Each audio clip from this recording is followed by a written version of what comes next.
आप सभी सुनने वालों को शरद पूर्णिमा की हार्दिक शुभकामनाएं। मैं आपका दोस्त वैभव आज मैं आपको शरद पूर्णिमा की व्रत कथा सुनाने जा रहा हूँ। इस कथा को आप पूरा सुने एवं इसका लाभ उठाएं। अश्विनी माह का अंतिम दिन अर्थात पूर्णिमा को वर्ष के सर्वाधिक शुभ और सिद्धि प्रदाता दिनों में गिना जाता है। इस दिन आने वाली पूर्णिमा को शरद पूर्णिमा या कोजागिरी पूर्णिमा कहा जाता है। इस दिन से शरद ऋतु प्रारंभ होती है, इसलिए इसे शरद पूर्णिमा कहा जाता है। इस दिन चंद्रमा 16 कलाओं से युक्त होता है, इसलिए इस दिन मानसिक रोगियों को रोग मुक्त और मस्तिष्क की मजबूती के लिए आयुर्वेदिक औषधियां पिलाई जाती है। साथ ही यह दिन संतान और सुख सौभाग्य की प्राप्ति के लिए भी विशेष दिन होता है।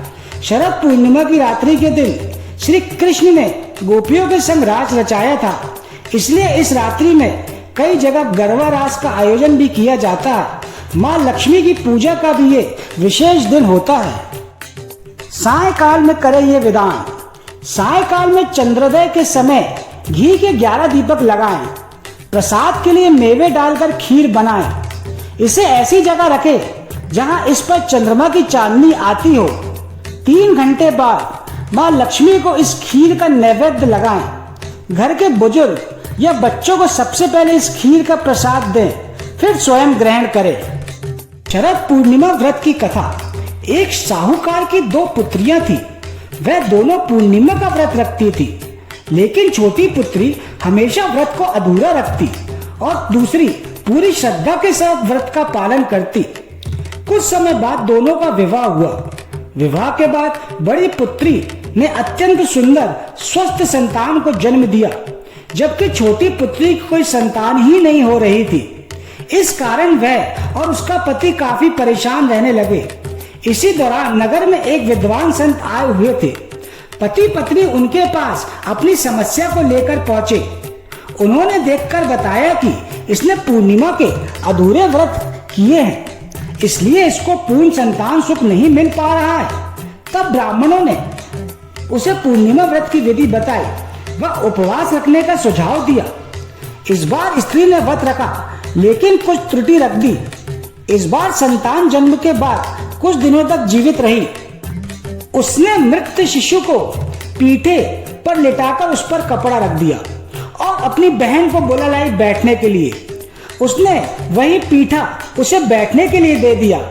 बड़ी बहन पीठे पर बैठने ही वाली थी कि उसके कपड़े के छूते ही बच्चे के रोने की आवाज आने लगी। उसकी बड़ी बहन को बहुत आश्चर्य हुआ और कहा कि तू अपने ही संतान को मारने का दोष मुझ पर लगाना चाहती थी। तब छोटी ने कहा कि ये तो पहले से ही मरा हुआ था, आपके प्रताप से ये जीवित हुआ है। बस फिर क्या था, पूर्णिमा व्रत की शक्ति का महत्व पूरे नगर में फैल गया और नगर में विधि विधान से हर कोई ये उपवास रखे, इसकी राज की घोषणा करवाई गई। वह स्त्री भी अब पूर्ण श्रद्धा से व्रत रखने लगी और उसे बाद में अनेक स्वस्थ और सुंदर संतानों की प्राप्ति हुई। और इसी के साथ शरद पूर्णिमा की व्रत कथा समाप्त होती है। अगर आपको मेरी ये कोशिश पसंद आती है तो मेरे YouTube चैनल को सब्सक्राइब करिए, और अगर आप ये Facebook पे देख रहे हैं तो मेरे Facebook पेज को लाइक करिए, शेयर करिए, फॉलो करिए। और अगर आप मुझे स्टार उपहार स्वरूप देना चाहते हैं तो वो भी दे सकते हैं। जय श्री कृष्ण।